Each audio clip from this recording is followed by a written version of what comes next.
Yo, what's good? So I just caught SportsCenter on ESPN, and the entire panel was absolutely losing their minds about multiple massive interconnected stories involving the New York Knicks that have fans simultaneously celebrating an absolutely dominant victory, while also buzzing about potential blockbuster roster moves.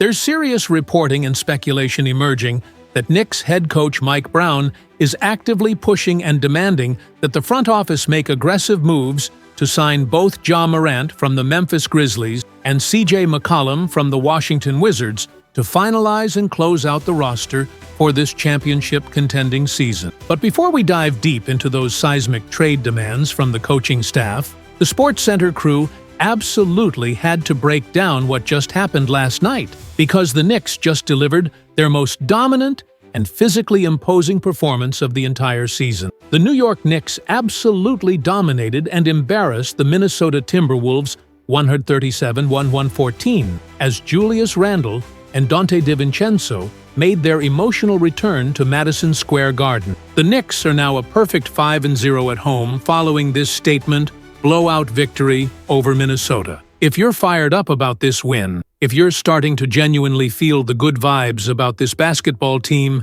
and where they're headed, the SportsCenter panel is right there with you because this performance was special. Hey, what's up everyone? Before we jump into this massive Knicks news, I just want to ask you for a quick favor that would mean the world to me. If you could just take 1 second right now and hit that like button, it would be incredibly important to me and helps this channel grow so much. I know it seems like a small thing, but those likes genuinely make a huge difference in getting this content out to more Knicks fans who need to stay updated on everything happening with this team. So seriously, just tap that like button real quick. It literally takes 1 second and it helps me out, more than you know. The analysts wouldn't necessarily say this has become a full-blown rivalry yet, but it's absolutely a game they always have circled on the calendar because there's genuine bad blood and competitive fire. The Knicks wanted to stomp on the Minnesota Timberwolves, and that is exactly what New York accomplished, especially in that absolutely dominant second-half takeover. They physically beat up Minnesota, and you can see that domination reflected in the rebounding numbers. 50 total rebounds for the Knicks, compared to just 31 for the Timberwolves. New York had 21 offensive rebounds, compared to only 9 offensive rebounds for Minnesota. The Knicks won the third quarter 40-28, they won the fourth quarter 43-28, and they won the entire second half by an absolutely ridiculous margin of 83-56. The SportsCenter crew emphasized the Knicks dominated Minnesota, and they didn't even accomplish it by getting to the free throw line all that much. They shot the three ball well overall, but they didn't really defend the three-point line particularly well either. New York won this game because they physically beat up the Timberwolves on the glass, and OG Anunoby had legitimately his best game of the entire season. A two-way demon is what the panel is calling Anunoby after this performance. He was absolutely awesome with 25 points and 8 rebounds, with 5 of those boards coming on the offensive end. The analysts were really impressed by what Anunoby did offensively, and they continue to be extremely impressed by what he's able to accomplish defensively every single night. OG had 2 steals and 1 block, so 3 total stocks and defensive stop. His ability to navigate through screens on the perimeter and force opposing individual offensive players into genuinely tough contested shots is unreal, according to the SportsCenter breakdown. And look, you're not always going to shoot 60% from three-point range like Anunoby did. You're not always going to shoot 58% from two-point range, but if you consistently get this type of elite two-way play from OG Anunoby, the panel genuinely believes you can win the NBA championship. Josh Hart has been slowed out of the gates early this season, coming off a couple different nagging injuries, but the Knicks are finally getting the Josh Hart everyone knows and loves as of late. Hart dropped 18 points with 5 rebounds and 4 assists while shooting 58% from the field. And how about how he's shooting the basketball from downtown lately? Hart went 4 for 8 from three-point range tonight, and over the last couple games, he's been absolutely on fire. He shot 2 for 4 on Monday against the Wizards.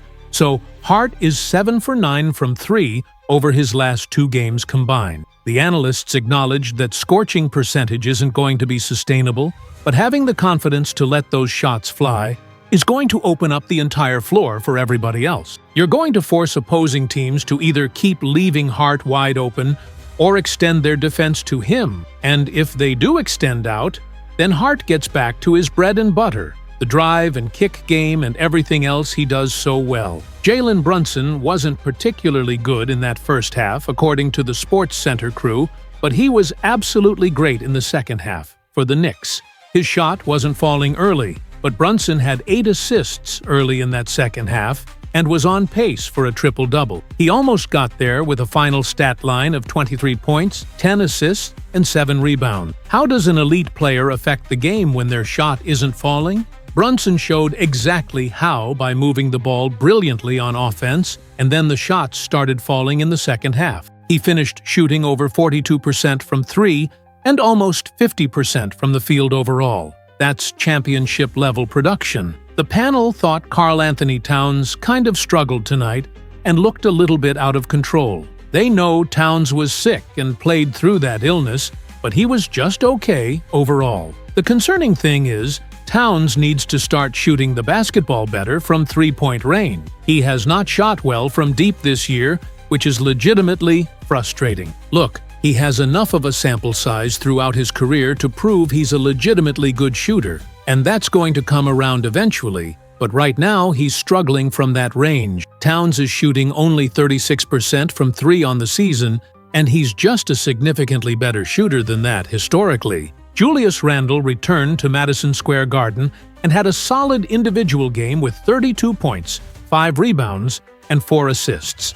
But he committed 3 turnovers and just didn't do nearly enough to help his team avoid losing by 23 points. The Sports Center analysts joked that Randle actually needed 55 points to give Minnesota a chance to win this game. Donte DiVincenzo is a player the panel genuinely misses watching in a Knicks uniform. He's absolutely fearless and does not see a shot he doesn't like taking. The Knicks kind of miss having that mentality and energy on their roster, but the analysts are glad New York beat him and Minnesota up tonight. But now, let's talk about the massive news that has the basketball world buzzing. According to multiple reports and sources close to the situation, Knicks head coach Mike Brown is actively and aggressively pushing the front office to make moves to acquire both Ja Morant and CJ McCollum to finalize and close out the roster for this championship season. This is absolutely massive, according to the Sports Center crew, because it represents Brown taking ownership of the roster construction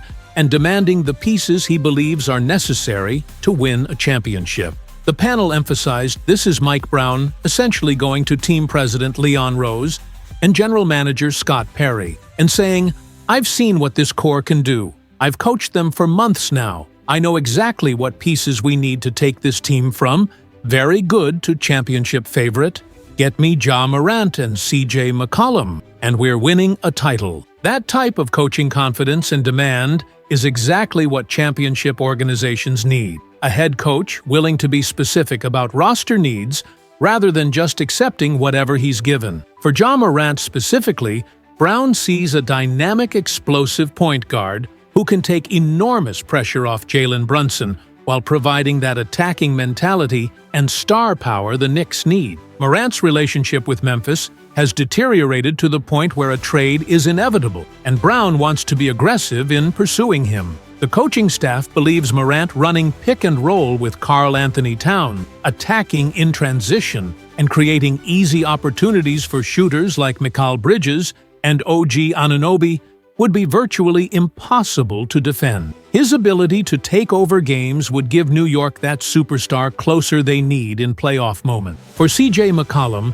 Brown sees the perfect veteran complement, a cerebral shot maker who brings championship experience, elite mid-range scoring, consistent three-point shooting, and playoff savvy. McCollum's ability to operate both on and off the ball makes him the ideal backcourt partner for both Brunson and potentially Morant. His decision-making in crucial moments and his experience in deep playoff runs would be invaluable for a Knicks team trying to navigate the pressure of championship expectations. The SportsCenter crew thinks this is Brown essentially saying, "I've proven I can coach this team to elite level. Now give me the talent to finish the job." After what everyone witnessed last night against Minnesota, it's clear Brown has this team playing cohesive, winning basketball. Imagine adding Morant's explosive creation and McCollum's veteran shot-making to what they already showed. Mikal Bridges had another solid game that the points don't fully reflect, but the panel thought he was absolutely awesome on defense with 2 blocks and 1 steal. Mitchell Robinson's impact in this game was genuinely game-changing. When he's healthy and in shape, he's a legitimate difference-maker. Robinson had 8 points and 10 rebounds, with 9 of those coming on the offensive end, plus 3 blocks and 1 steal for 4 total stocks. He accomplished all of that in only 16 minutes of playing time. 9 offensive rebounds in 16 minutes is absolutely absurd production. Robinson is a player who raises both the floor and the ceiling of this team to championship level. He's on a minutes restriction that will gradually increase, but he's a damn good player, and the Knicks are lucky to have him. The analysts aren't exaggerating when they say Robinson is literally in the conversation for best offensive rebounder of all time. Deuce McBride was great in this game after missing a couple games due to family situations. Over the last couple games, he hasn't been perfect, but he was nearly flawless tonight. McBride did an excellent job defending Anthony Edwards at times, and when the ball found him, he made winning plays. He shot 60% from the field and 40% from 3 with 4 assists. There were multiple possessions where McBride would catch the ball after a Minnesota make and go coast to coast, while the Timberwolves couldn't stop him, finishing through contact in the lane. McBride is giving the Knicks more juice off the bench and taking another developmental step as a player. He was already really good, but now he's entering elite territory as one of the best bench guards in the entire league. Cam Payne had another solid offensive game, going 3 for 6 from the field, while showing both shot creation and play-finishing ability. The New York Knicks bench was once again absolutely awesome. 18 points from Hart, 14 from McBride, that's 32 combined,